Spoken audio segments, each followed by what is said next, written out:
The morning Hartwell fired Gordon Macrae in front of the entire senior staff, he made sure everyone was watching. That was the part people always forgot to mention when they talked about it later, that Hartwell had called the meeting specifically to have an audience. He'd sent the calendar invite at 7:15 in the morning, subject line all hands. Urgent operational update, and every manager in the Edmonton office had scrambled to get there by 8. Gordon had walked in with his coffee still in hand, nodding at people he'd worked beside for 11 years, and had no idea what was coming until Hartwell pointed at him from across the boardroom table and said, loud enough for the receptionist in the hallway to hear, "There he is. The man who cost this company $400,000. Nobody moved, nobody spoke. Gordon set his coffee cup down very carefully on the edge of the table. "That's not what happened," he said. "You're done here," Hartwell said. "Security will walk you out." And that was it, 11 years. A daughter at home who still needed her father to drive her to hockey practice on Thursdays. A mortgage in Sherwood Park with 14 years left on it. And a reputation that Hartwell, who knew every general contractor and property developer between Calgary and Fort McMurray, had already started poisoning before Gordon had even cleaned out his desk. Gordon found out about that part 3 weeks later, when his second job interview in a row ended with a polite handshake and a look he couldn't quite read. The third interviewer, a woman named Petra Klein at a mid-sized construction firm on 104th Avenue, was kind enough to be honest with him. She leaned across her desk and said quietly, "Off the record, Hartwell's been making calls. I don't know what happened between you two, but whatever it was, he wants you buried." Gordon drove home that afternoon and sat in his truck in the driveway for a long time. He thought about what he'd actually done to earn this. He'd flagged an accounting irregularity, that was all.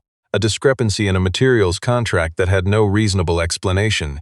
Invoices for aggregate stone delivered to a site in Leduc that Gordon knew for a fact had been poured with a different supplier's product. He'd brought it to Hartwell directly privately, the way you were supposed to. He hadn't gone over his head. He hadn't talked to anyone else. He'd handed Hartwell a folder with the numbers and said he thought there might be an error. Hartwell had looked at the folder, then he'd looked at Gordon, then he'd smiled and said he'd look into it. 2 weeks later, Gordon was fired for financial mismanagement and breach of fiduciary duty. Charges so vague they could mean almost anything, and so serious that no one in the industry would touch him without asking questions first. Questions Hartwell had already answered for them. Gordon's daughter Paige was 13 years old. Her mother had left when Paige was 4, a clean break that had hurt them both in ways they were still working through, and Gordon had been the constant, the one who made school lunches, who sat in cold arenas on weekend mornings, who helped with math homework at the kitchen table even when he didn't entirely understand the math. Paige didn't ask him many questions about what had happened at work. She was old enough to understand that something was wrong, young enough to believe it would sort itself out. She trusted him. That trust felt like the heaviest thing Gordon had ever carried. He had savings, not a lot, but some. Enough for 6 months if he was careful. He applied for work steadily, methodically, a man who had spent 22 years in commercial construction and knew how to manage a schedule. The rejections came back quickly and with little explanation. Sometimes they didn't come back at all. By the 3rd month he'd started to understand that Hartwell wasn't done with him. He ran into an old colleague named Doug Whitaker at a Tim Hortons on Baseline Road. They'd worked together years ago at a different firm before Gordon had joined Hartwell's company.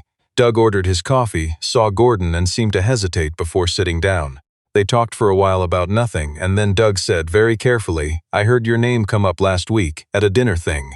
One of Hartwell's people was there. What did they say?" Doug looked at his cup. "That you'd cooked books, that you'd been doing it for years." He paused. "I didn't believe it. I want you to know that." Gordon thanked him and drove home and stared at his kitchen ceiling that night for a long time. The thing about a lie repeated enough times is that it stops needing to be believed. It just needs to create doubt. And doubt, Gordon was learning, was enough to close every door. He started thinking differently around the 4th month. Not out of strategy, not because some insight arrived cleanly, but because desperation has a way of clarifying things. He'd been applying for jobs. Jobs were controlled by the same network Hartwell had spent 30 years building.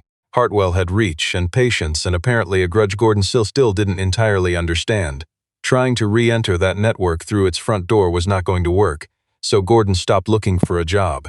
He started looking at what nobody else was looking at. There was a property on the eastern edge of Nisku just south of Edmonton, an industrial yard that had been sitting empty for going on 4 years. Gordon had driven past it dozens of times on his way to job sites. It had been a concrete fabrication plant once, and before that some kind of equipment storage operation, and it had changed hands twice in recent years with nothing sticking. The buildings were in poor shape. The yard was overgrown. The county assessor's records showed a tax lien that had been growing quietly for 3 years. Gordon pulled everything he could find on it. He went to the county office and sat at a terminal for 2 afternoons going through records. He walked the perimeter of the property on a cold Tuesday in November, his breath showing in the air, taking photographs. He talked to a structural engineer named Cecil Brandt he'd known for years, one of the few people in the industry who hadn't taken Hartwell's calls at face value, and asked him to give the buildings an honest look. Cecil came back 10 days later and said the bones were solid. The roof on the main building needed work, the electrical was out of date, the yard itself would need grading and gravel, but the structure was sound, the footprint was large, and the location, 8 minutes from the Queen Elizabeth II Highway, easy access to the industrial corridor, was actually quite good. Why has no one bought it? Gordon asked. Because it looks terrible, Cecil said, and because the price the previous owner was asking was too high. But the lien situation has changed things. You could probably get it for not very much at all. Gordon spent 3 weeks running numbers. He sold some investments he'd been holding since his late 20s. He borrowed against his house. Not everything, but enough that it made his stomach hurt when he signed the papers. He talked to a lawyer named Adrian Foss who specialized in commercial property and had been recommended to him by Doug Whitaker, and she helped him structure an offer that addressed the tax lien situation directly. The night before he submitted the offer, he sat at the kitchen table and went over the numbers one more time. Paige came downstairs for a glass of water, saw him there with his papers, and sat down across from him. "You're doing the thing again," she said. "What thing?" "The staring at numbers until they change thing." He laughed, which surprised him. He hadn't laughed in a while. "Did you buy the big building?" she asked. "Not yet," he said. "Tomorrow, maybe." She looked at him for a moment with that look she had, steady, clear-eyed, very like her grandmother, and said, "Okay, good night, Dad," and went back upstairs. He submitted the offer the next morning. It was accepted 6 days later. Gordon Macrae, who had been fired in front of his colleagues for a crime he hadn't committed, who had been blacklisted from an industry he'd spent his adult life building a reputation in, who had less than 4 months of savings left and a daughter at home who deserved better than this. Gordon Macrae now owned an industrial yard in Nisku, Alberta that nobody had wanted. He told almost no one. Not out of secrecy exactly, but because he couldn't afford to seem like a fool, and he was very aware that from the outside this looked like a fool's move. A man who couldn't get hired spending what remained of his savings on a broken-down property that 3 previous owners had failed to make work. He could already hear how it would sound. He'd heard Hartwell's voice in his head enough times by now to know exactly what the man would say. What Gordon understood, and what Hartwell didn't know, was that the market had shifted. The industrial corridor south of Edmonton had been growing steadily for several years, warehousing, distribution, last-mile logistics for a province that was spreading out and needed places to move things from. Small and mid-size operators were being squeezed out of the Edmonton market by rising lease rates, and they were starting to look south along the QE2. Gordon had watched this happen from job sites. He'd tracked it in his head the way people track things they care about. And now he was looking at an 8-acre yard with good bones and a terrible reputation, and he was thinking cold storage, modular lease bays, shared loading infrastructure for operators too small to afford their own. He couldn't do all of it himself, he knew that. But he could do the first part, clean it up, make it functional, lease out the main building to a single anchor tenant, and use that revenue to do the rest in stages. He started with the roof. He did as much of the work himself as he legally could. He hired a roofing crew out of Leduc, young guys, reasonably priced, good work, and he was on that site every day. He regraded the yard himself over 3 weekends with a rented machine, borrowing a neighbor's truck to haul materials. Cecil Brandt came out twice to look at the electrical and gave him an honest assessment of what needed a licensed contractor and what didn't. Gordon hired carefully, paid on time, and kept the budget tight enough that it hurt. Paige came to the site one Saturday with sandwiches and spent the afternoon watching him work. She didn't say much. On the drive home, she said, "It smells bad. It'll smell better. I hope so." A pause. "It's big." "It is. Are people going to want to use it?" Gordon considered this. "I think so," he said. "I think people have been wanting something like this for a while, and just didn't have anywhere to go." She seemed to accept this and looked out the window at the highway. Word got out gradually, the way it always does, through contractors, through Cecil, through Doug Whitaker, who mentioned it quietly to a few people. A logistics company out of Red Deer called Meridian Transit reached out in February looking for a secondary staging facility. Gordon met with their operations manager, a careful, deliberate man named Roderick Sauer, who walked the property in February mud and asked hard questions. Gordon answered them honestly, including the things that weren't finished yet, and Roderick Sauer seemed to appreciate that. They signed a lease in March. The check from Meridian covered Gordon's mortgage payment and most of the repair costs he still owed on the electrical. He sat with that check in his truck for a few minutes before depositing it. Not to celebrate, but just to feel what it felt like to have been right about something. Then he drove to the bank and got back to work. By June, he had the first 2 modular lease bays operational, small units on the east side of the property accessed independently, designed for operators who needed storage and staging space without committing to a full warehouse. He'd driven to 4 trade shows and 2 industry breakfasts in the previous 4 months quietly without advertising himself as anything other than a guy with available industrial space. He left cards he followed up by phone. He was honest about where the property had started and where it was going. By August, he had both bays leased and a waiting list of 3. He started work on a 3rd bay in September. During this time, he heard Hartwell's name occasionally. The industry was not large and Edmonton was not a big city despite its size. What he heard did not particularly surprise him. Hartwell was expanding, taking on larger contracts, projecting confidence. He also heard from Doug Whitaker and from a project manager he'd reconnected with at an industry event that the accounting irregularity Gordon had flagged 2 years earlier had resurfaced. Not through Gordon, he had never spoken publicly about what he'd seen, partly out of caution and partly because he had no interest in fighting that battle while he was trying to build this one, but because the same pattern had appeared in contracts elsewhere and someone else had noticed. An audit had been opened. Gordon didn't say anything when he heard this. He filed it away and kept working. The second winter was different from the first. The property was generating income. The repairs were largely done. Gordon had 2 full-time employees, a site manager named Ben Acosta who had been between jobs and turned out to be extraordinarily capable, and an operations coordinator named Sylvie who had come to them through a staffing agency and within 6 months knew the property better than anyone. The waiting list for lease space had grown.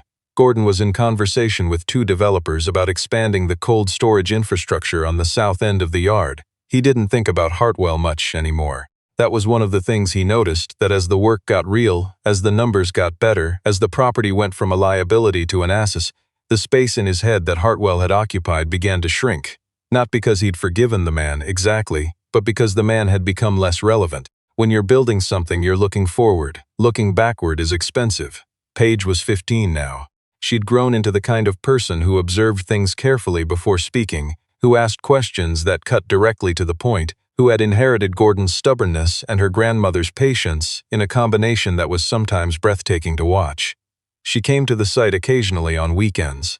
She'd started asking about leases, how they worked, what the terms meant, how you decided what to charge. Gordon answered her questions as completely as he could. It occurred to him sometimes that she was going to be formidable. The audit results came in the following spring. Gordon heard about it the same way he'd heard about most things, through the network secondhand, filtered through 2 or 3 people before it reached him. Hartwell's company had been found to have systematically overbilled on 11 contracts over a 4-year period. The materials irregularity Gordon had flagged, the one that had cost him his job and his reputation in a year of his life, was one of 14 similar instances that auditors had documented. There were personal liability implications for Hartwell. There was a criminal investigation referral. There was a board meeting at which, by all accounts, it had not gone well for Hartwell, who had spent the previous 2 years projecting confidence and had apparently believed that projecting confidence was the same as being safe. It wasn't. Gordon heard this on a Thursday afternoon. He was standing in the yard in Nisku watching Ben Acosta coordinate a delivery from a precast supplier, and his phone buzzed with a text from Doug Whitaker that said, simply, "You saw this coming, call me when you get a chance." He looked at the text for a moment, then put his phone in his pocket. A week later, a woman named Glennis Thorpe called him. She introduced herself as a commercial real estate consultant working with a consortium of investors who had been watching the Nisku industrial corridor and had become interested in certain properties. She had, she said, been referred to him by Roderick Sauer at Meridian Transit. "I know your property," she said. "I've known about it for about 8 months. I've been watching what you've done with it." "I appreciate that," Gordon said. "I'm calling because my clients are interested in a partnership structure. Potentially. The scale they're thinking about is larger than what you're currently operating, but the model you've built is very close to what they've been looking for." Gordon asked the questions he needed to ask. He took notes. He thanked her and said he'd think about it. He drove home and sat at the kitchen table with his notes and a cup of coffee and went through the numbers the way he'd always gone through numbers, Slowly, carefully, honestly. Paige came downstairs, saw him at the table and sat down across from him the way she had 2 years ago. She was taller now. She looked like him, people said.